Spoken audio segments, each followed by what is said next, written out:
Hey everybody, Joe here from the Lions Led by Donkeys podcast. If you enjoy what we do here on the show and you think it's worth your hard-earned money, you can support the show via Patreon. Just a $1 donation gets you access to bonus episodes, our Discord, and regular episodes before everybody else. If you donate at an elevated level, you get even more bonus content.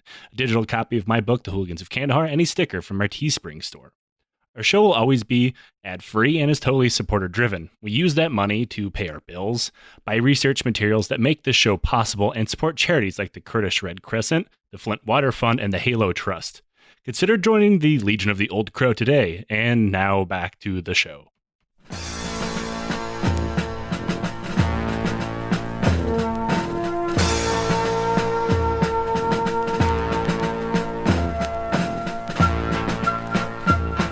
Hello, and welcome to yet another Lions Led by Donkeys podcast. I am Joe, and with me today is Liam. Hello, Liam. Hello, Joe. Ready for our duology conclusion. How you feeling about our boy Bokassa? Dude, guys, I love him in spite of myself. That's kind of how I felt reading the book. Obviously, like a horrible, fucking awful dude who's gonna do unspeakable evil, but like he's kind of charming, right? Like, yeah, I mean, he's charming in a cartoonishly insane way, right? And I do have maybe not a new segment that we're going to introduce into the show. I don't know if I've committed that hard to consider this a new segment. Fuck it. So at the end of our Namibian genocide series, I played a bit of LBJ ordering a pair of pants, where he's just like a gross, disgusting old man burping and talking about how he loses and gains 15 pounds a month, talking about his bunghole. And I can't guarantee that I'm going to have an LBJ clip every week. LBJ. But I can tell you that LBJ is a treasure trove of very, very funny presidential recordings. And this one has to have some background to it. He is on the phone with Governor Connolly of Texas, who is the guy who was in the car when JFK got shot, right? Right. Also, guy who probably had something to do with funding a coup by neo-Nazis once. But oh, cool. Yeah. What a dick. So the background of this is LBJ and Governor Connolly were riding in a car and like they ran somebody off the road in southern Texas, and the Washington Post wrote a bit about it. And they are talking about it, and then LBJ starts talking about how it's it's only funny because they didn't know he was also drunk and driving. Oh, oh. Okay, here's the clip. I see where you lie. Did I really? I didn't know it, but the paper's got a big headline in it. What did it say? I didn't see it. President Johnson was endangered Saturday when a convertible in which he was riding was forced into a narrow shoulder of a farm road to avoid a collision. The incident occurred as Governor Connolly drove Johnson around his Floresville ranch. A Texas highway patrolman speeded up a hill to pass the motorcade and met an oncoming car, had to cut sharply in front of the president's car. Connolly slowed and moved on to the shoulder. The incident did not interrupt the tour. Connolly continued to point out sights on each side of the road. Isn't that the goddamn thing? Now, I'm afraid to go to church. Every time I go, they say I'm driving 100 miles an hour. And I did get up to about 70 watching it one time, and maybe 80. But I was very cautious and careful of the people I was with. And I did have a paper cup full of beer.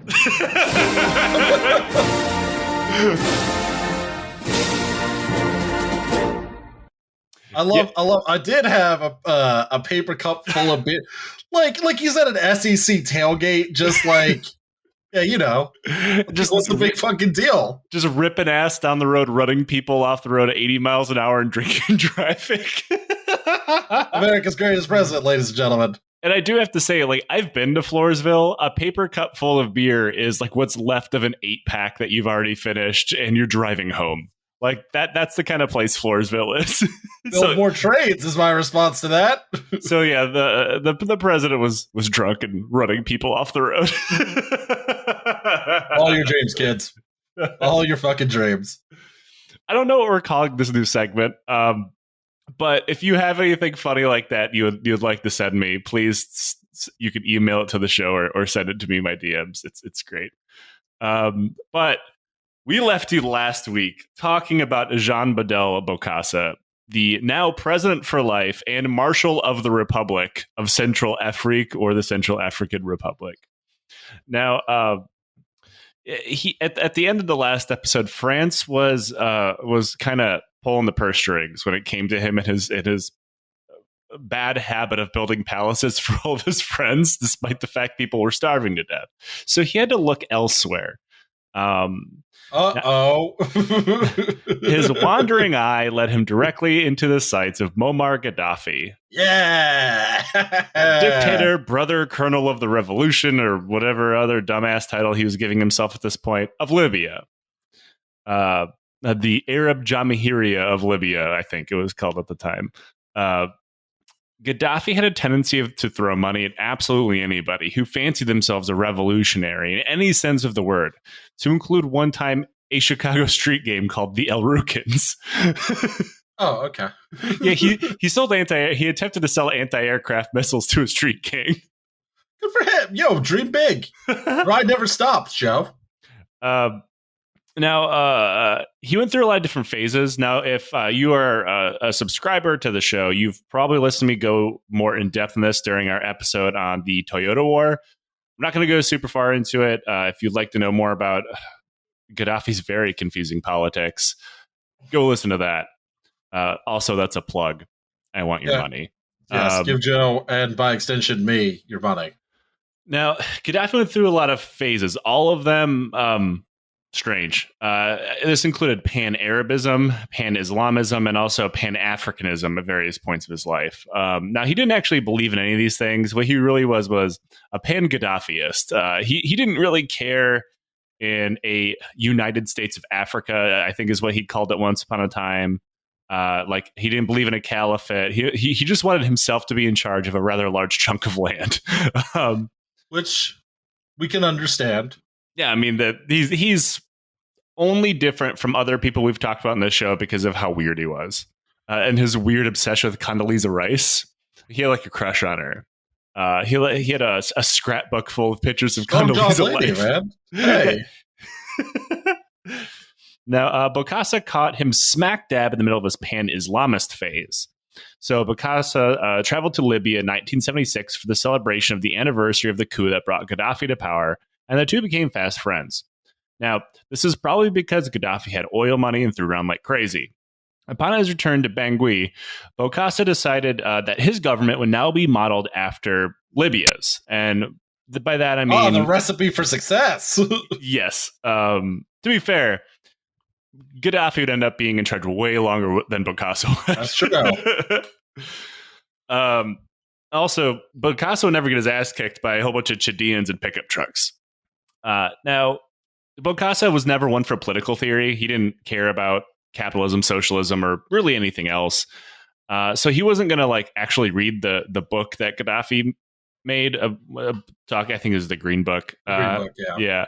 He didn't really. He wasn't going to read a whole book. Instead, he decided he was just going to copy its aesthetic. So he would change the names of various things, but keep the exact same people in charge. You know, like a revolutionary. But now they'd be called the Council of the Revolution, which, you know, there was no revolution. It was just Bokassa still. Okay. It's a Jefferson Starship airplane situation. Yeah. He also began building a mosque, and when Gaddafi offered him $1 million in personal checks, he converted to Islam and changed his name. Now, in order, never stops. Yeah, he also tried to get a lot of people in his inner circle to do the same thing for the same amount of money. This is very, very weird, because while there is a small population of Muslims in the Central African Republic at this time, very small minority. Almost everybody's Catholic or some version of animist. So no one really understood what Islam was. Like when Gaddafi visited the country, and he left behind religious agents whose were spies, but also their job was to teach the elite of the country how to pray because they had no idea. And Bokassa seemingly didn't have much of an understanding of what Islam was either. When the I didn't seem to. Well, he was really good at building palaces for his friends, I guess. I mean, to be fair, that probably means he'd be very good at building a mosque, right? I mean, it seems fine. Now, once the conversion went public, people were pretty shocked that this was a thing.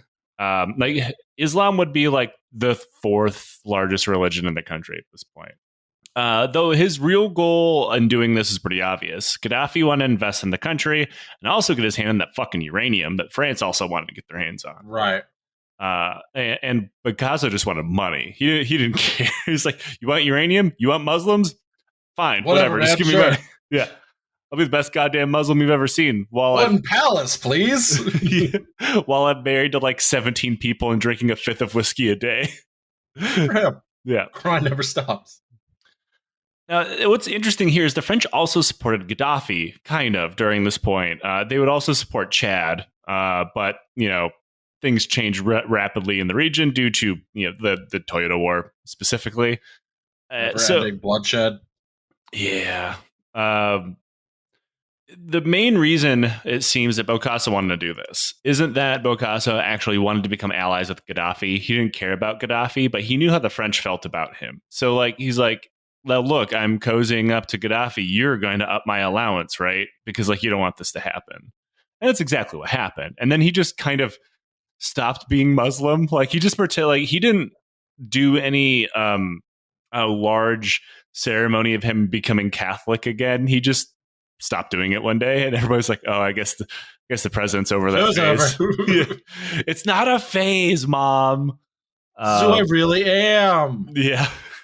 You and Dad just don't understand. I had that argument, I'm sure. Except that he's yelling at the concept of France's dad.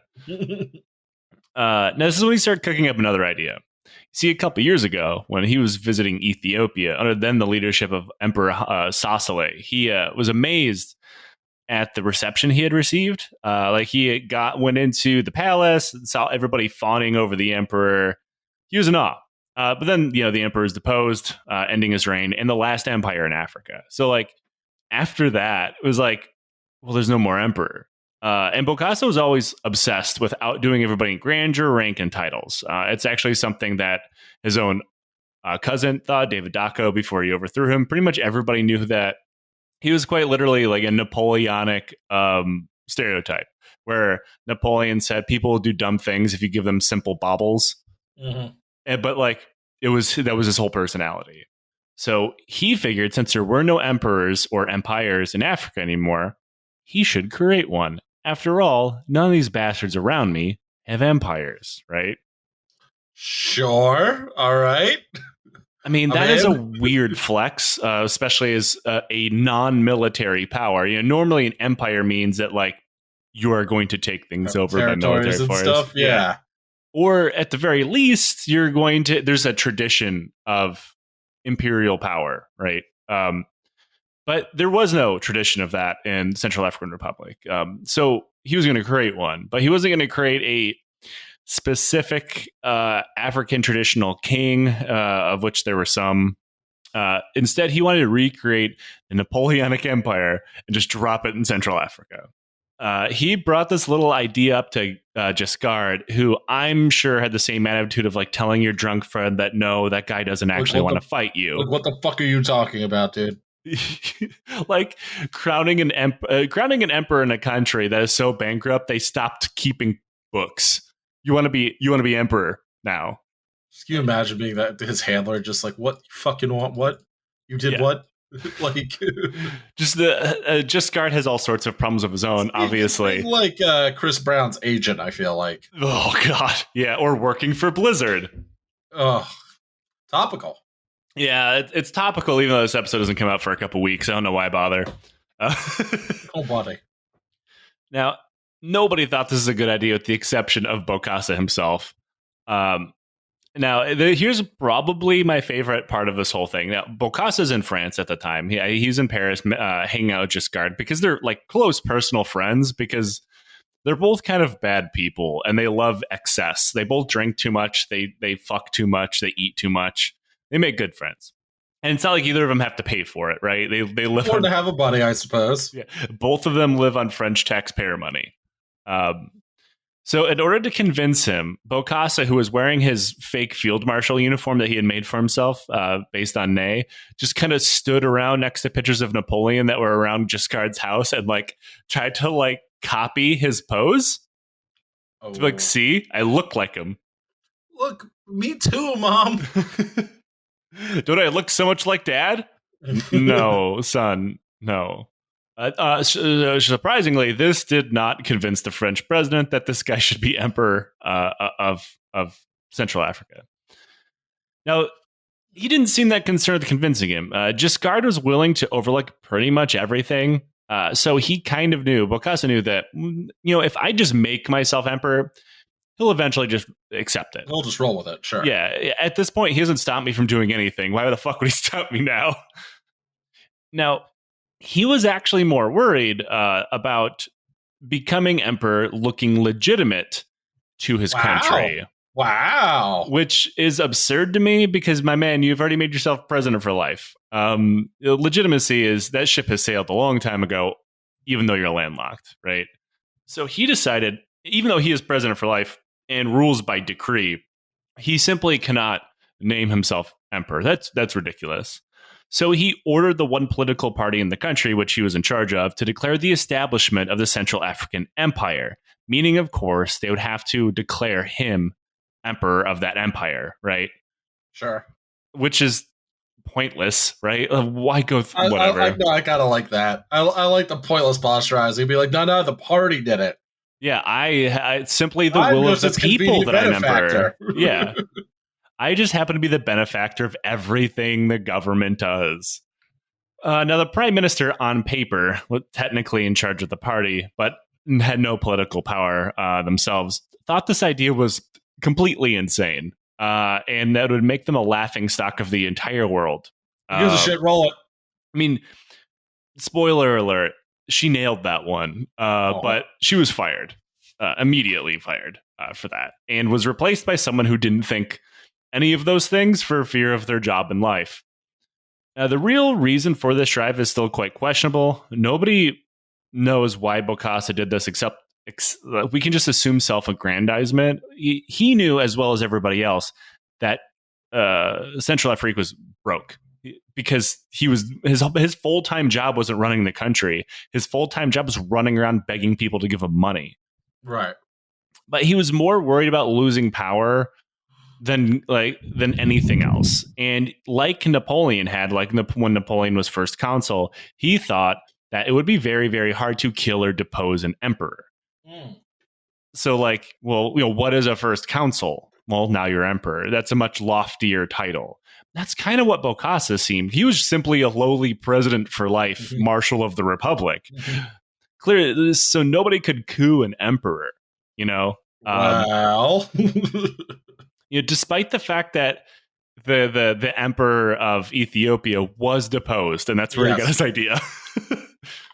Now, he reached out to the governments of Japan, Iran, and Morocco in order to help them. Yeah, they all were royalty at the time. He had the Shah of Iran, the Emperor of Japan, I believe the King of Morocco, in order to help him figure out this entire imperial court thing. And so David Dacko, now free from jail, and made an advisor to him to France to get them on board. Now, he said if they agreed to fund the transition to empire, he would forget about that whole Islamic revolution thing entirely that he had going on with Gaddafi, and he would never speak to Libya again. So France is like, fine, fuck it. Okay. Here's 500 million francs. It's going to be more than that. Yeah, I bet it is. Now, mind you, this is late 1970s. So, with inflation, this is a lot of money. Honestly, the best part of all of this happened at the exact same year when he converted to Islam and became buddies with Gaddafi. So, within months of him going to Gaddafi, friendship ended with Gaddafi. Now France is my best friend. Yes, he went to Gaddafi and was like, "No, brother of the revolution, I would like to join your glorious Jamahiriya, but in Central Africa." And he's like, "Okay, here, have some oil money." And then 4 months later, he's like, "Sorry, bro, I'm emperor now. I can't do that." And then months. It's a crazy turnaround. which tells me that this was his whole plan. From the second that he went to talk to Libya, his whole plan was to somehow leverage this in becoming an emperor, which you got to kind of admire the grift there. Yeah, grind never stops, Joe. It's either this was planned from the beginning, or he had the most sheer powerful dumb luck.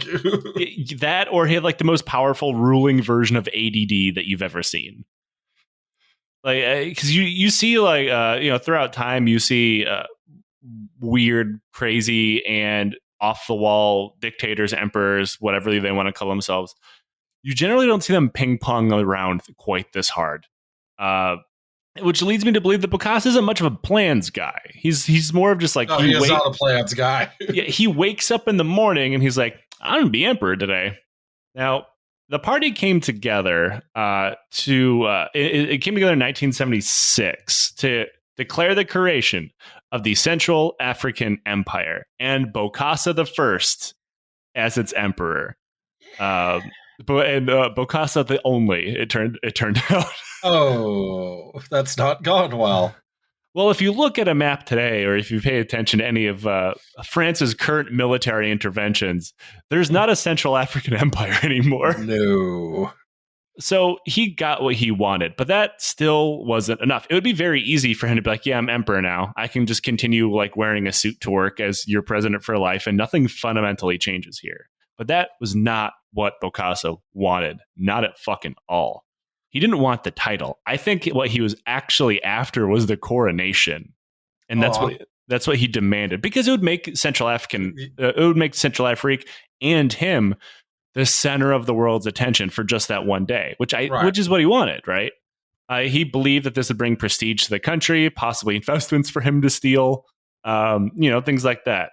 And because the entire government only worked on what he wanted them to work on, their entire purpose became to plan the imperial coronation, set for the December of 1977, a year from then. So at around this time, he had about 12 wives and 60-odd children. All right. That's a hell of a procession, man. So he had to pick which one would become the empress and which one would technically be his heir, right? Like, oh, shit, I got to pick one of you now. That's awkward. Can you imagine that at just Sunday family dinner? Yeah, everybody gather around the 2-mile-long family dinner table, and we're gonna hash out who's gonna become. We're gonna fix Prince. This. Yeah, no one leaves until. Now, his favorite wife, Catherine, became empress. Though there is some back and forth if she was his favorite wife, but it seems that his actual favorite wife was a Belgian woman, and he thought it would look bad if a black emperor had a white empress. So he picked Catherine. Fair enough. And their 4-year-old son, Jean Bedel Jr., became crown prince for reasons I'm sure boiled down to just his name. Meanwhile, thinking by the wife, though. Yeah, I mean, probably not wrong, though. Hilariously enough, he ended up being related to some European royalty through that whatever number of wife she was. But yeah. Meanwhile, in the capital, people were put to task finding enough rooms for what Bokassa assumed to be around 2,500 guests that he had invited. This required him to kick out people from their homes and bulldoze others to make room for what he considered fitting palaces and houses. What a dick! Yeah. Mind you, he had never built any of these houses. Yeah.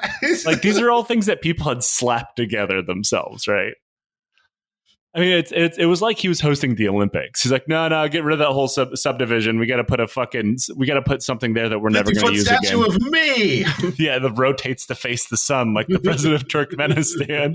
I thought that I don't have a reason to do an episode on the guy that I think is Nurazov, I think his name was, that was president for life of Turkmenistan. But like, honestly, that guy might be in competition with Bokassa. He never made himself emperor, but Bokassa never made himself a rotating golden statue that always faced the sun. Like, it's a toss-up. He also put other people to work building houses for other guests. The entire area around the cathedral long allowed to fall into a state of disrepair because, they were broke. There's no money, right? It was totally rebuilt and remodeled. Anything that was considered unsightly, including other people's houses that weren't needed to be knocked down for space, were knocked down. Good. And not good. Don't cancel that. Liam is actually a landlord in Bangui. We just don't know about it. It's true. This also would be the first time that Bokassa would attempt to invest in infrastructure, but only for a small ring of roads that went from these houses to his palace and the cathedral. And then that would also be extended to a third area, which we'll talk about in a little bit. But these are like the only roads in the country. Oh, fuck. And they were built solely to chaperone people he thought was coming to his VIPs? coronation. Oh. They didn't go anywhere. They just like went in random places around the capital. Naypyidaw, the new capital of Myanmar, is a lot like that. From what I know about it, having seen it on Top Gear Top Gear that one time. It's like 8 lanes of traffic, but they're all empty. Yeah, exactly like that. Now, French sculptor Olivier Brice was contracted to retrofit the cathedral, which he also his like second job was to design and build a imperial carriage and build what has to be the most ugly and gaudy ass throne you will ever see. Now we're not a visual medium here, but I'll make sure. You should be a podcast with slides, Joe. I know of a podcast that does have slides. It's never talked about Emperor Bokassa once. All right. Okay. All right. Take that tone. But I'll make it the cover for this episode so you can see it. But it looks like an eagle that. So I can't draw, right? But it looks like an eagle that I would attempt to draw. But it's made. It was 14 feet across. And weighed 2 tons and took 30 men working full time for a year at a cost of $2.5 million. It was so fucking tight. It was solid bronze and gold plated with like crushed velvet seating. It's amazing. But we already talked about the carriage, right? So that leads you to believe, he's gonna have to have horses, right? Well, he doesn't have any horses. Oh no! I mean, there's some local like draft animals, but they don't look right. He has to have like white horses, right? Right. So they're flown in from Belgium. Now, this is a problem. These also they would also fly in white horses for the Imperial Guard to accompany him, because there's going to be cavalry on both sides of the chariot and also horses for the chariot. Small problem. The Imperial Guard has never ridden horses before, and they certainly don't know how to ride it like this. So Right. a troop of African soldiers had to be flown to Normandy to spend the whole next year learning equestrian. Oh, what an effective use of the taxpayers' time and money. I mean, if I was French, I'd be very mad. If I was Central African, this is just more of the same, really. Like, what we're the fuck are building they doing? roads. Oh, what are they up to fucking now? Yeah, we're like, what is fucking Bokassa doing now? Why is he building one road that goes from his front door to his palace? God damn it. Where did all this goddamn horse shit come from? While all of this is going on, Bokassa was blind drunk. And according to some reports, he was drinking 4/5 of scotch per day. Oh, that's bad. Yeah, that is a lot of booze. I mean, to be fair, Bokassa's a big guy. How big? Can I fight him? I mean, he's dead. So I got my money on you. Good job. Just gonna roll up and start punching his corpse. Celebrity death match. One of them's already dead. And from like my understanding, this is like thousands of dollars of scotch because he was drinking very, very good scotch. Sure. Of course he was. Right. So for the ceremony, everyone in the imperial government would have to be in full costume for the day, meaning they would all have to be tailor-made. And these are all imperial costumes straight out of like Napoleon's coronation. Everything was based on Napoleon's coronation, to include what Bokassa wore. It was as close to a replica as it could be to what Napoleon was wearing. Now, who else could have done this other than the same tailor that made Napoleon's uniforms 200 years before? Hundreds would have to be made, dozens of which were just for Bokassa, even though he only wore 2. This is amazing. I'm rooting for him in spite of myself. I'm aware he's like a horrifically narcissistic dictator letting his people starve at the price of his own hubris, but shit happens to people. Yeah, he's Icarus, except he flew too close to the sun and his golden throne melted. Thrones will do that to you. Yeah, they also changed the flag with a eagle holding a sun too, so that works. Now, these costumes included thousands of pearls and gems and various different kinds of diamonds. All of them would be like inlaid into the clothing, as well as jewelry, which we haven't quite got to yet. His clothes alone, just Bokassa's, would cost $1 million. The Empress's clothes, which included 200,000 sequins made out of precious gems, would cost almost 200,000. Then a team That's of French Lamborghini, jewelers. but all right. You know, like I assumed more on the clothes department. I mean, with inflation, it's probably closer to like 5 or 6 million. But the real sweet spot comes with his imperial jewelry. A team of French jewelers went to work on the imperial crown and scepter. It was all gold, covered in jewels, and probably weighed so much it needed to include neck support. By the time the jewelers were done, it included an 80-carat diamond, which, according to Google, would now be worth around $10 million. But he got it on a sweet discount of only $5 million, though when you count that into inflation, that is nearly $20 million today. Oh. Just for his crown, yeah. Then came the food. There was 240 tons of food and drink ordered for the coronation. Granted, he never bothered to do any of this for like the population of his capital before or after this. Yeah, I was going to say, weren't they starved to death like 2 weeks ago? And who's invited to this coronation? Is like everyone in the country? Oh, no. We'll get to the guest list. It's pretty much the only Central Africans invited or people in the Imperial Guard or people directly related to him. Now, because he's crowning himself emperor of a destitute nation with no food, all of this had to be flown in, which also included 40,000 bottles of wine, 24,000 bottles of champagne, and 10,000 bottles of Chivas Regal whiskey. Wow. Like, even if everyone showed up on his guest list, and we'll talk a little bit more about that later on, this would be enough to kill them all with alcohol poisoning. Yeah. Several times over, actually. Now, because he was never able to build a functioning transport or road system, he would have to do that, as well as to provide transport for all of his guests, which he assumed would be, remember, 2,500 people is who he invited, on top of the small circle of people he actually considered as part of his imperial circle in the country.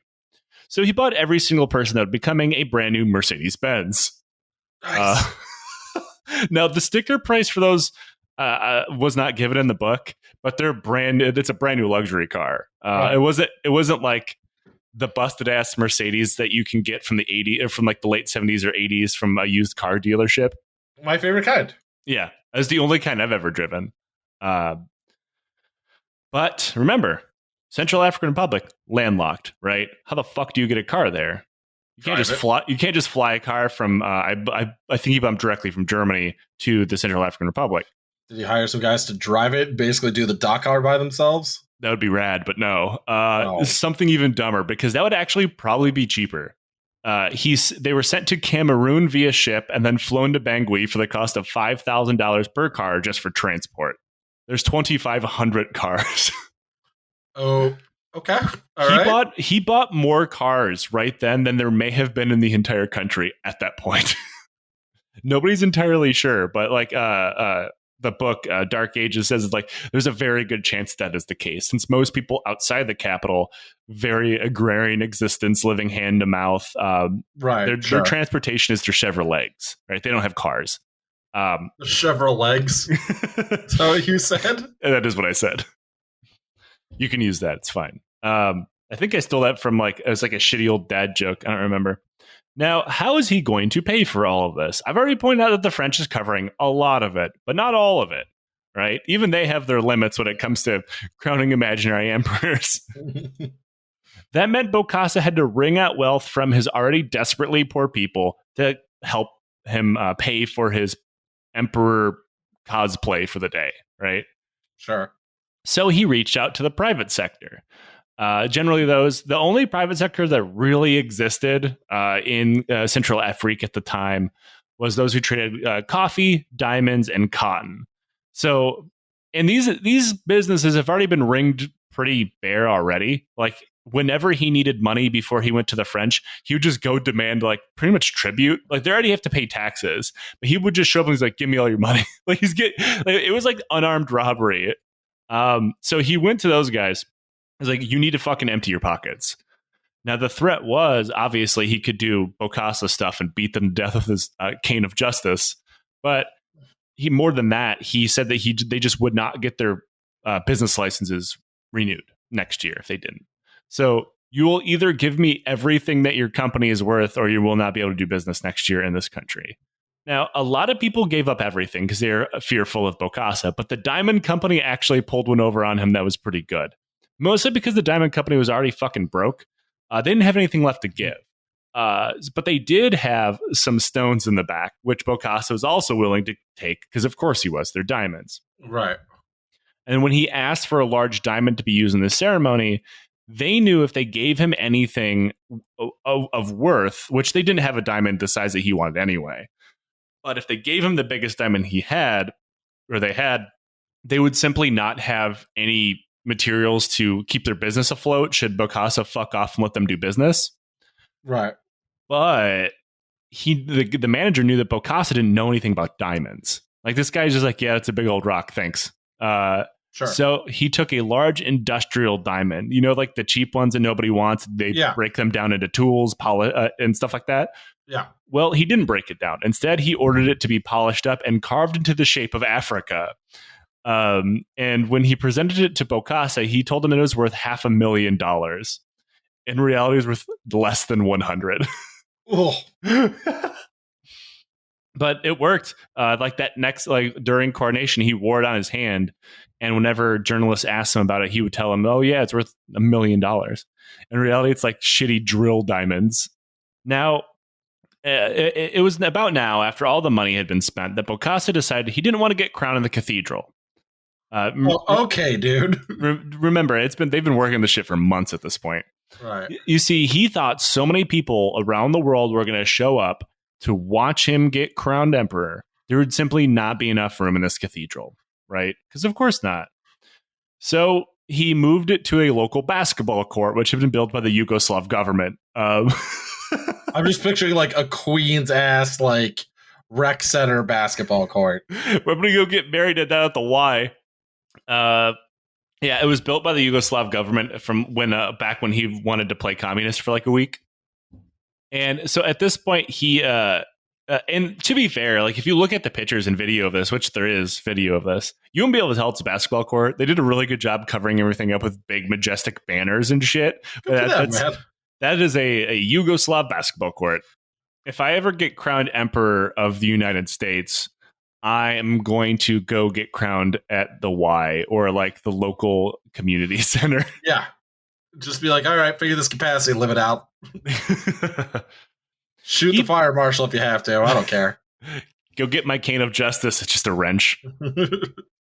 Now, he planned this coronation to a T. He wanted it to look exactly like Napoleon's, which, I mean, there's painting of and stuff, which is what he's going off of, which meant that he wanted the Pope to show up and crown him himself, which had been what happened with Napoleon. Right. Besides the fact that he had just converted and reconverted back from several different religions in the last couple months, the local leader of the church had explained to him that times had changed and the church doesn't do the whole crowning of emperors thing anymore. I assumed he also left out the part where the Pope has no fucking idea who he is. So let's get to the guest list. This is probably the part everybody's interested in. He invited every single head of state in the world. Okay. All right. Good start.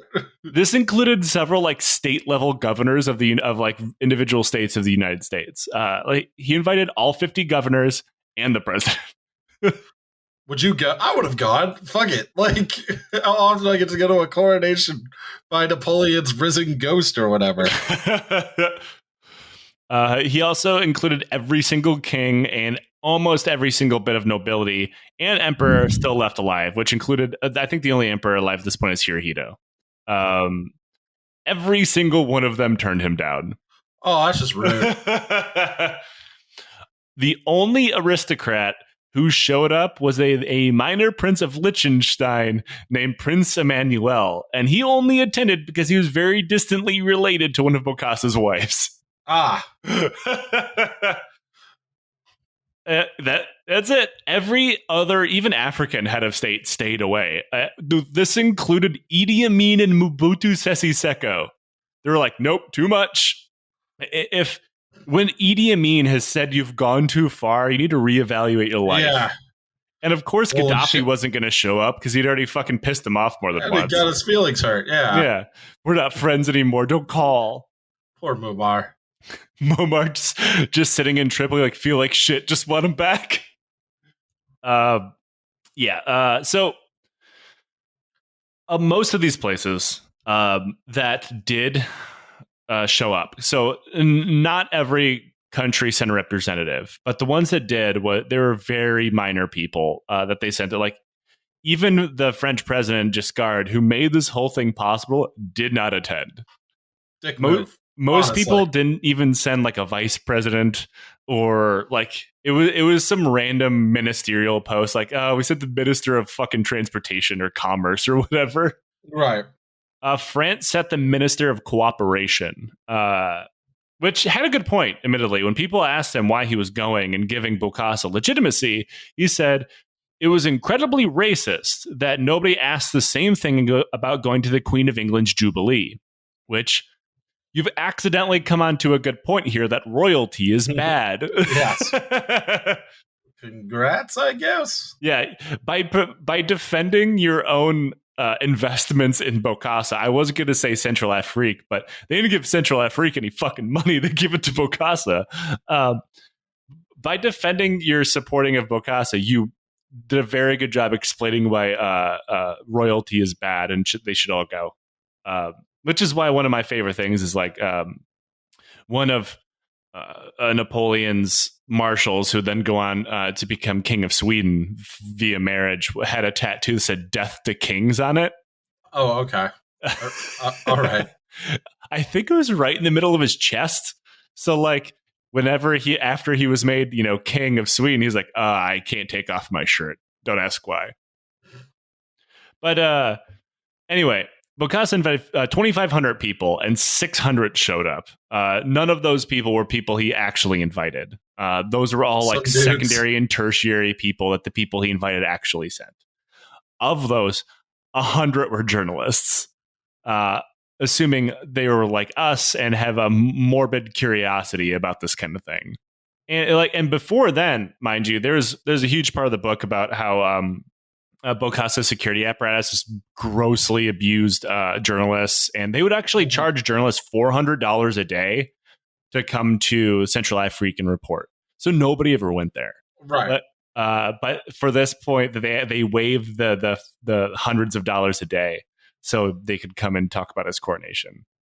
On the day of the event, December 1977, the hundreds, not thousands of guests were ferried into the Yugoslav basketball court to watch the coronation of Bokassa I. And immediately the air conditioner broke. Nice.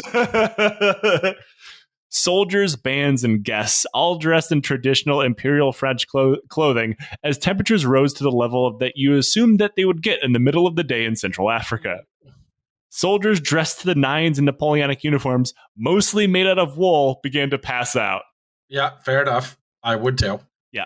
The emperor was supposed to show up at 9 a.m., but he didn't. Instead, he drank all night and woke up with a hangover. And he got there an hour late. It's actually not too bad. When he was on his way there, he was in the imperial carriage.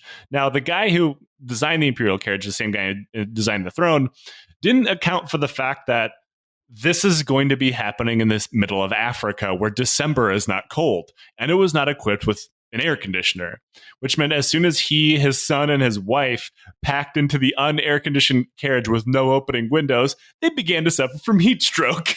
Yeah, right. Mind you, he is wearing a fur cape. He is decked the fuck out. So they had to pull the carriage over, bring one of the fur capes are not well known for being lightweight. No, heat moisture wicking. Don't worry, this is my moisture wicking fur cape.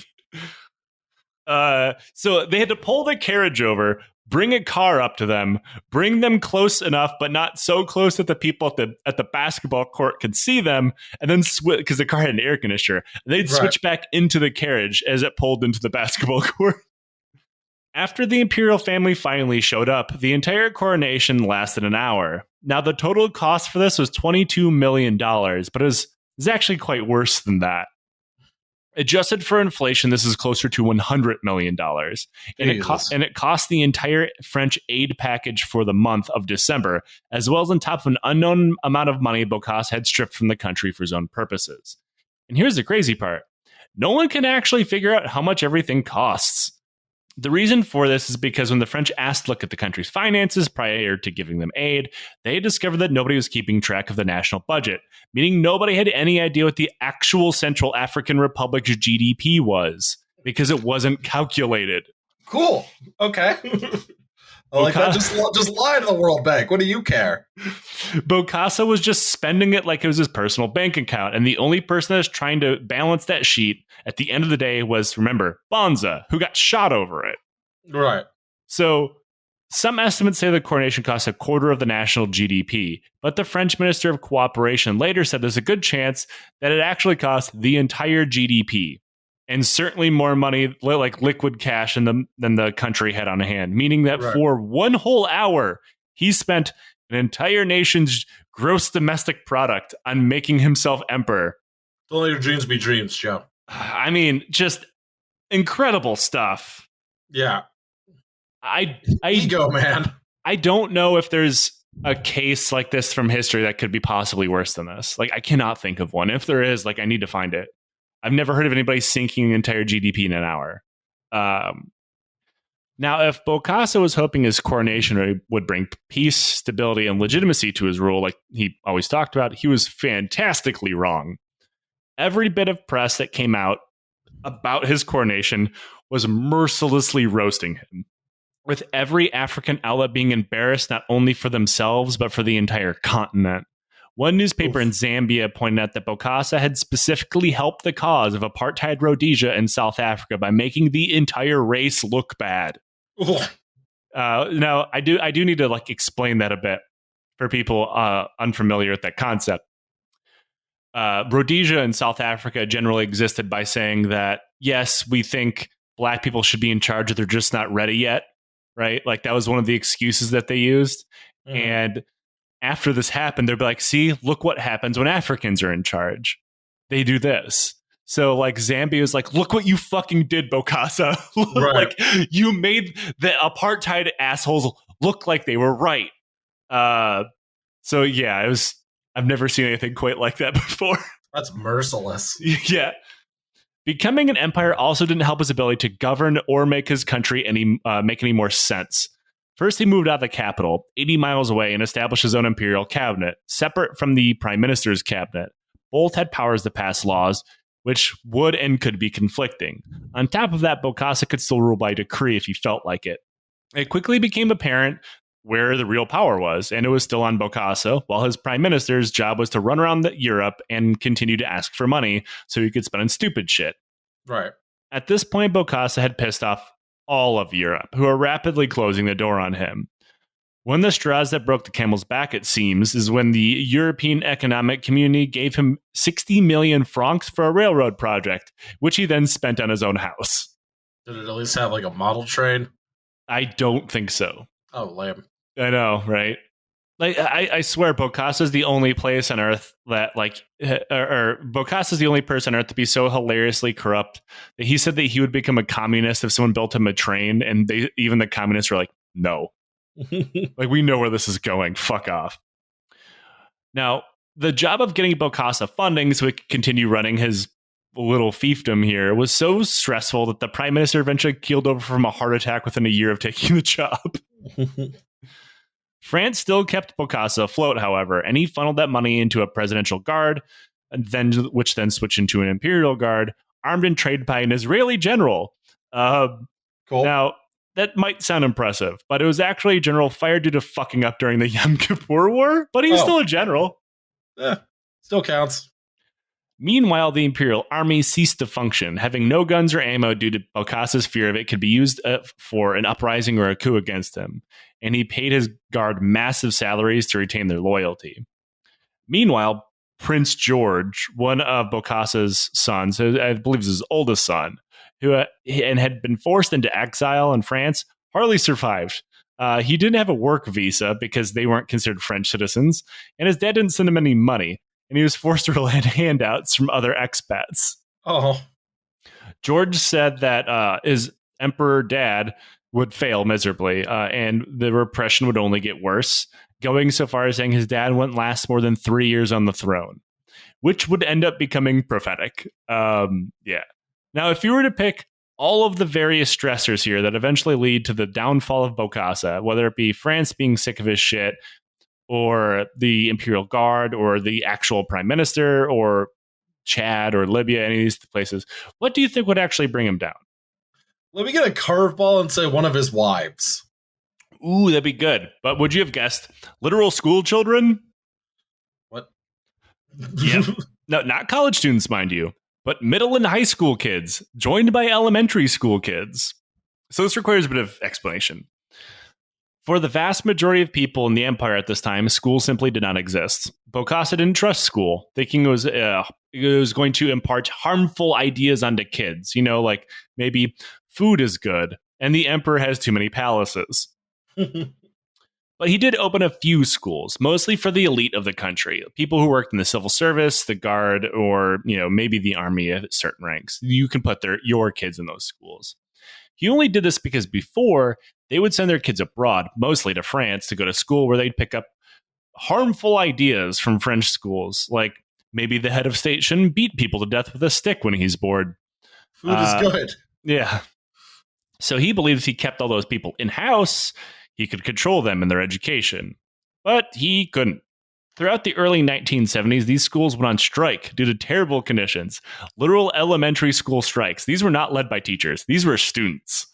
That's fucking rad as hell. Bokassa considered these acts of rebellion, deploying the military to put them down, beating, torturing, and killing literal school children for demanding books and shit. Oh my god. Okay. At another point, students at the University of Bokassa demanded their food stipends, something that was promised to them by the school. To stop them, they were simply drafted into the army for an undefined term so they couldn't go to college anymore. Now, as Bokassa got more and more extreme and began arresting teachers for bringing up any political idea in the classroom that wasn't, damn, isn't Bokassa great, students once again rose up to defend their teachers. In most of these cases, entire schools were closed and students were forbidden from attending any other place of education for the rest of their lives. This all came to a head in 1977. The imperial school is modeled after the French one, and I guess at a high school level, you have to take a very important test, and it helps with placement for universities. Yep. Stuff like that. On this particular year, for whatever reason, I'm sure has nothing to do with their teachers randomly being fired and arrested, the student body didn't do so good on the test. They scored pretty badly. Because their schools were lacking simple things like teachers and books. Yeah, fair enough. Bokassa looked at all of these problems and decided that the only reason why the students would fail in such a matter is because they have a lack of fucking discipline, Liam. Oh no. Oh god, you sound like my middle school gym teacher, Joe.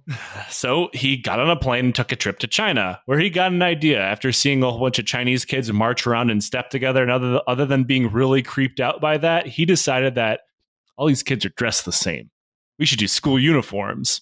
That was what he gleaned from that? That is what he gleaned from that. Is these kids need uniforms. You know what? At some point, you got to appreciate this guy.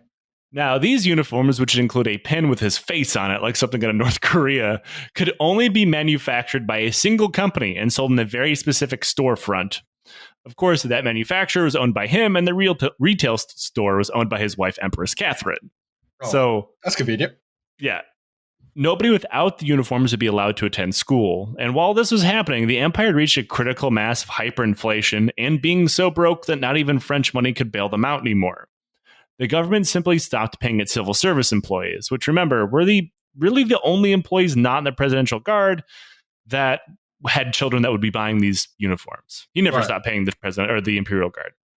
So while this is happening, also meat and sugar prices and the price of like simple wheat had tripled in a year. And even if you had enough money, there wasn't enough food to go around. So in the middle of all of this, he wanted these people to buy a school uniform that would cost the equivalent of around $20 in a country where a normal person made $200 a year. Wow. That's cool. All right, cool. Cool. And remember, and that money would go directly to him. Dude, this is genius. Yeah. Almost nobody bought the school uniforms because they couldn't, and the schools refused to admit them. So student leaders took to the street and strike. The crowd grew to thousands, and when cops and soldiers were dispatched to beat them into submission, they did not go away. In many cases, the cops and soldiers got beaten by school children.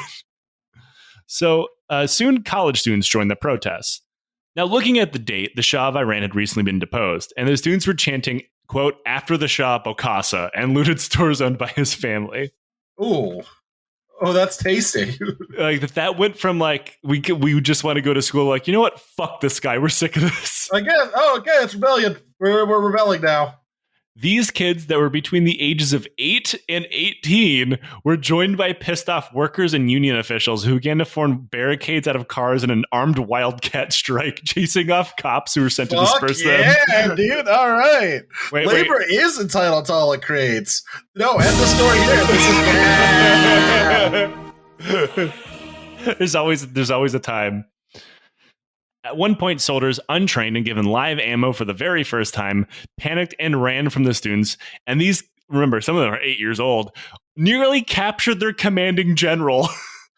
That is, wow. That is not an orderly retreat.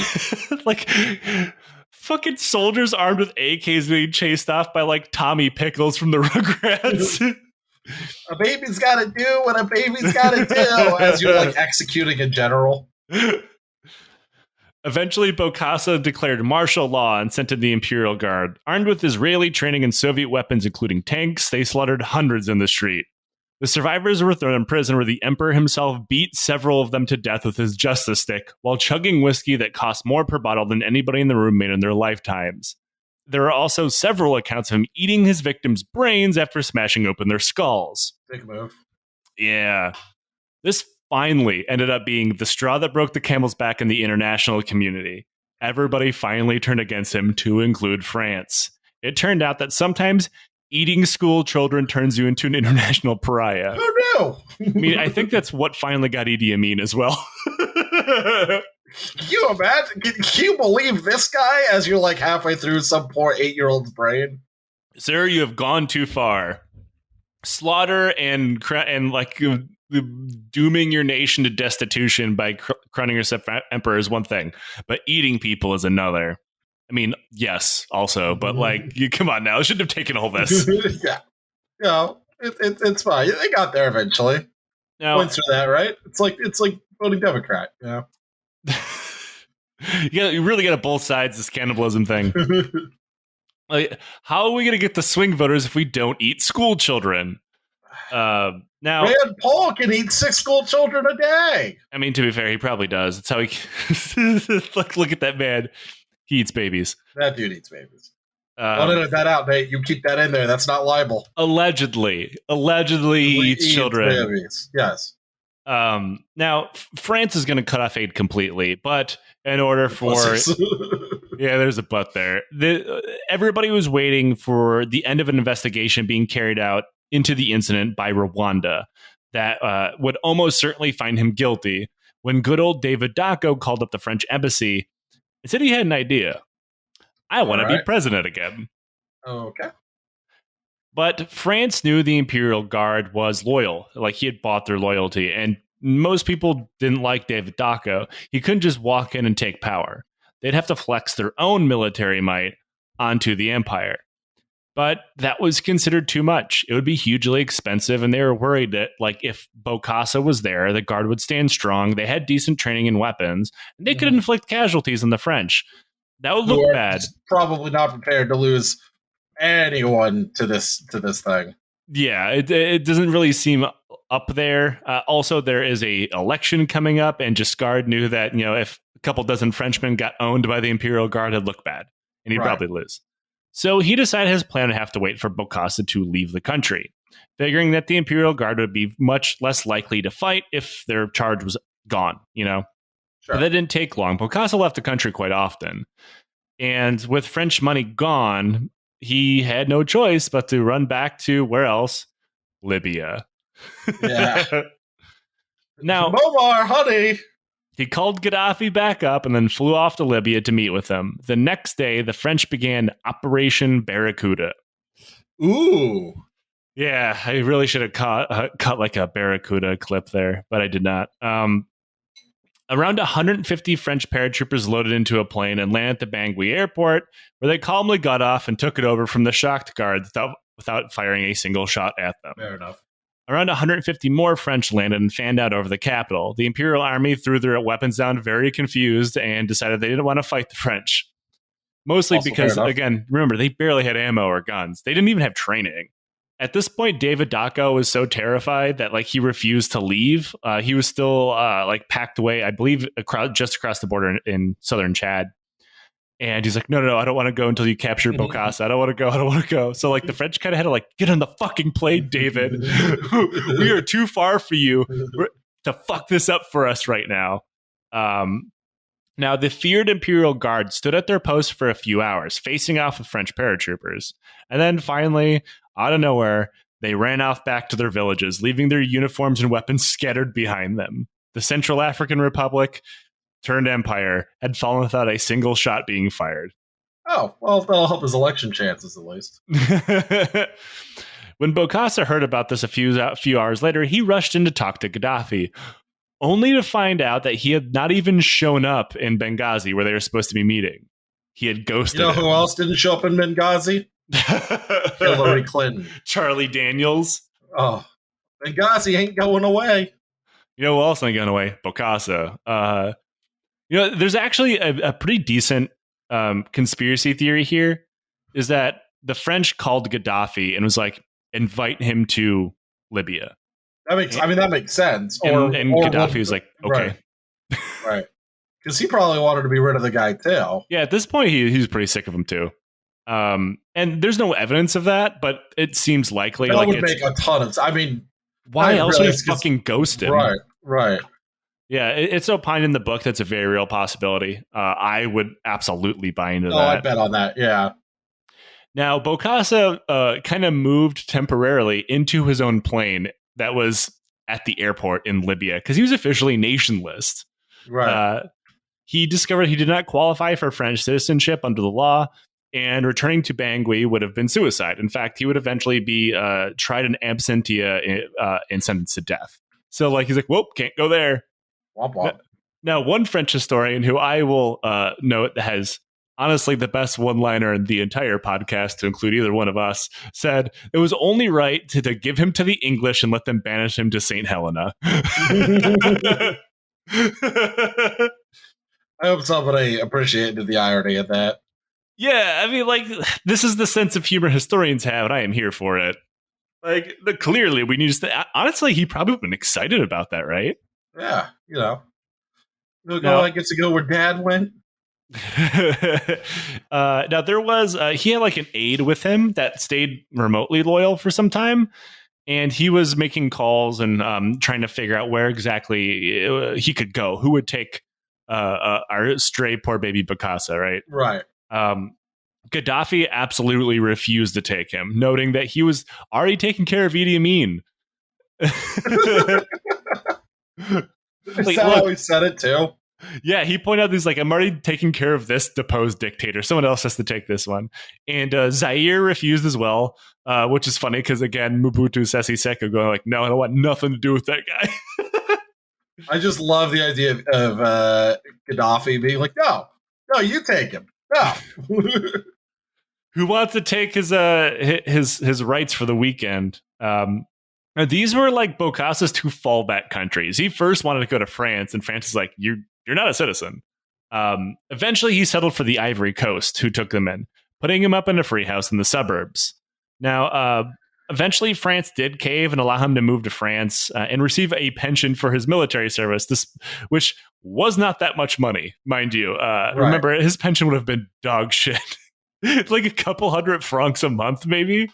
And using that, he rented out a house from, I wish I had a drum roll for this, the National Front. You're joking. No. He rented a house from Marine Le Pen's dad. Wow. Who was given to him at massive discount because he did not have any money. Okay. What? What? That has to be the only time the National Front ever liked a black guy. My mind truly is blown, like genuinely. And I wish I had a better explanation for this, but in the book, it literally is just like, now he lived in a house that was rented to him personally by the National Front, and then just moves on. I'm like, come on, man, you're leaving out a lot of details here.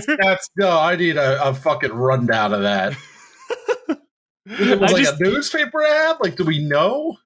No, I got nothing, man. I assume the French neo-Nazis were fine with someone who really liked Napoleon. Sure. I truly don't even have a joke. Yeah. Of 2 hours or so of podcast full of weird shit, that might be the weirdest. That's the weirdest, at least for me. He stayed there for 7 years, where he spent his full time sending letters to the French government, bitching about not getting enough money from the French government. Something he's done as a part time job now. He constantly complained his pension wasn't enough. But remember, he retired technically or whatever, got out of the French military as a captain. So his pension wasn't very high. He was like, no, I want the emperor pension, please. What do you mean we don't recognize this address? Remember Emperor, guys? You keep writing Emperor Bokassa I. We're actually looking for a Captain Bokassa. Like, that's me. Fuck. Imagine like the Emperor going down to the VA. That's like like just wearing all of his fur capes and jewelry and crowns and shit. And notably not heat wicking. Just sitting in the VA waiting room in like Pittsburgh. Captain Bokassa. That's me. Now, he did try to make some money at one point by writing memoirs, but they were confiscated and destroyed by the French government because he kept talking about that time that him and the French president ran a train on a woman. Yeah.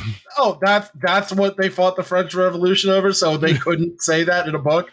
I'm actually surprised it was legal for the government to do that. Maybe it's because he was there on some special permit. I don't know. But in 1986, he returned from exile, landing triumphantly back at the Bangui airport, and was arrested immediately upon arrival. Okay. He was not greeted by cheering crowds of supporters. I feel, aw. He was charged with murder, treason, cannibalism, illegal use of property, assault and battery, and embezzlement. Now, throughout the trial, he just blamed everything on everybody else around him other than himself, saying that, like, as emperor, it was the prime minister's job to do all this. And like, well, you were president for 8 years before then. Can we talk about that? I was like, no, we can't actually. Moving on. You're focusing on the past. He was found guilty of everything. We'll talk about our future, baby, like the Muammar Gaddafi. I'm calling Gaddafi again. Fuck this. He was found guilty of all charges but the cannibalism, which, strangely enough, was the most minor of the charges, as it was only a misdemeanor. I got nothing good to say to that. He escaped the misdemeanor charge of cannibalism. He was sentenced to death, but it was eventually overturned in 1988, with the sentence being reduced to life in prison. And then he got it reduced to 20 years. So he kind of went the same career path as a lot of Nazis there at the end. Like, oh no, I got death. Oh no, I have life. See you in 5 years, motherfucker. Admittedly, 20 years in a South African prison, or a Central African prison. That'll age a man. Sounds pretty bad. Yeah, and it definitely seems like he absolutely lost his fucking mind in prison. He was released in a general amnesty in 1993 and quickly began to just show just how rapidly his mental capacity had declined. He began to claim himself as the 13th apostle of Christ and that he hung out in secret with the Pope all the time. Yeah, he did the coronation, or he just got sidetracked. Yeah.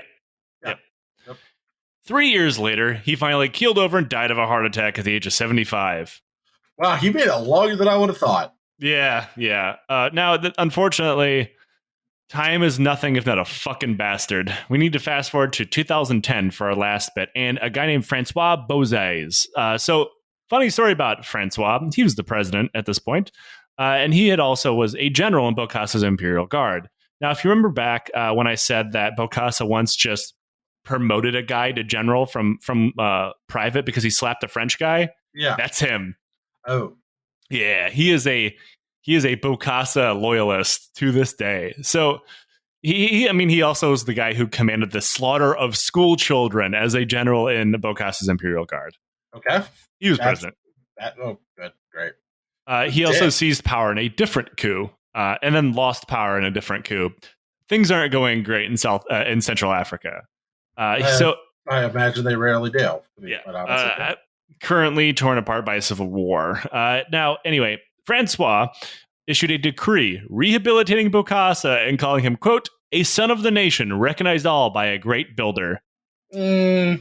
I dispute that. I would dispute that hard, real hard.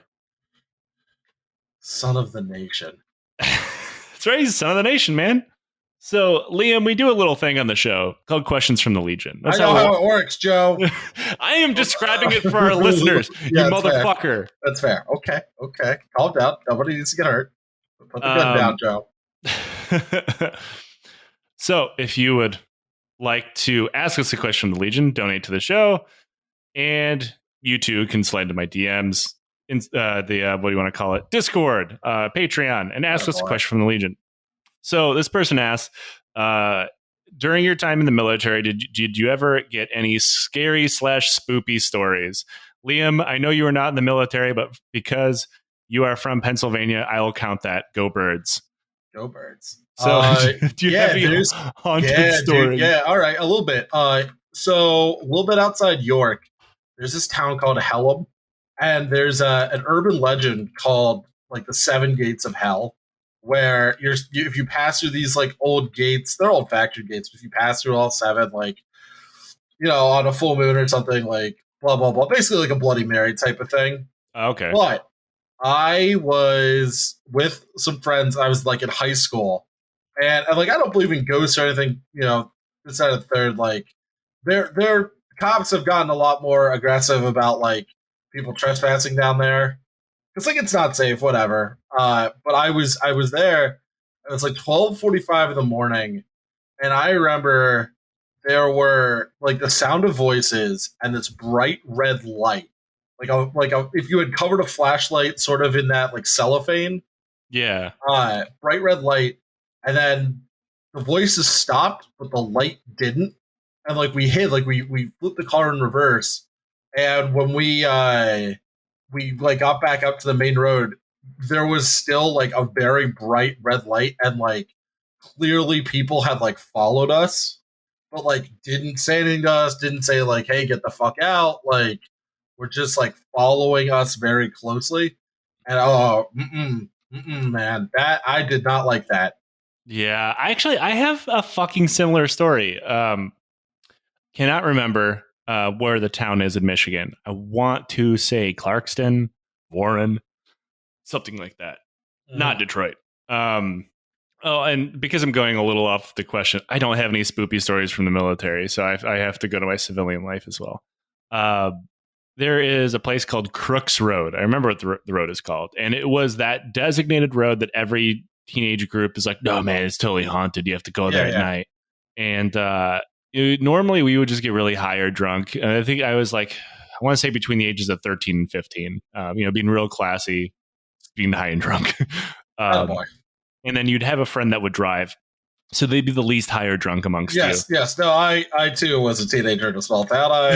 Well, Dad, if you're listening, I was the least high or drunk friend. And a God. And we would drive down Crooks Road, and there was the various stories depending on who was telling it. Like it was the site of a mental institution, or there was a crazed incestuous family that lived out in the woods, like the Hills Have Eyes or whatever.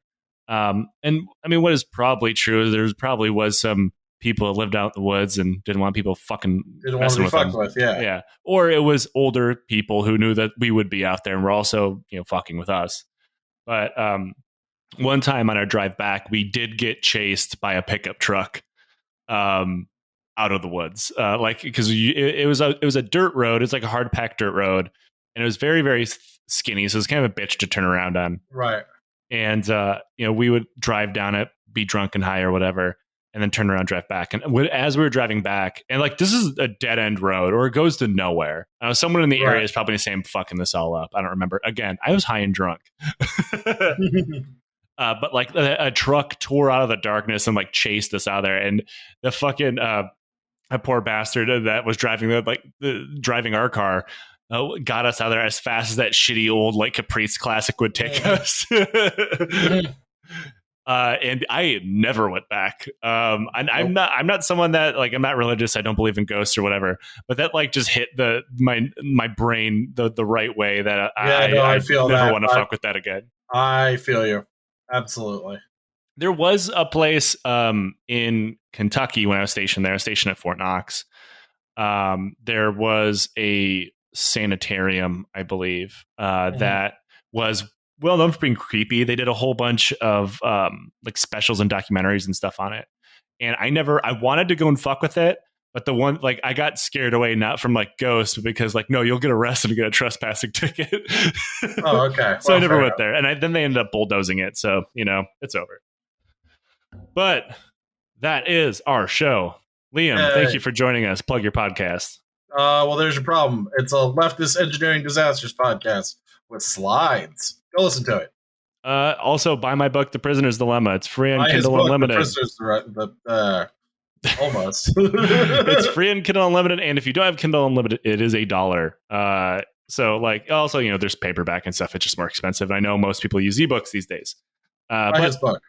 Thank you, everybody. Thank you for joining us again on this 2-part journey. And until next time, do not crown yourself Emperor of the Central African Republic. No, or at the very least, understand how to maintain your friendships. Yeah, you know what?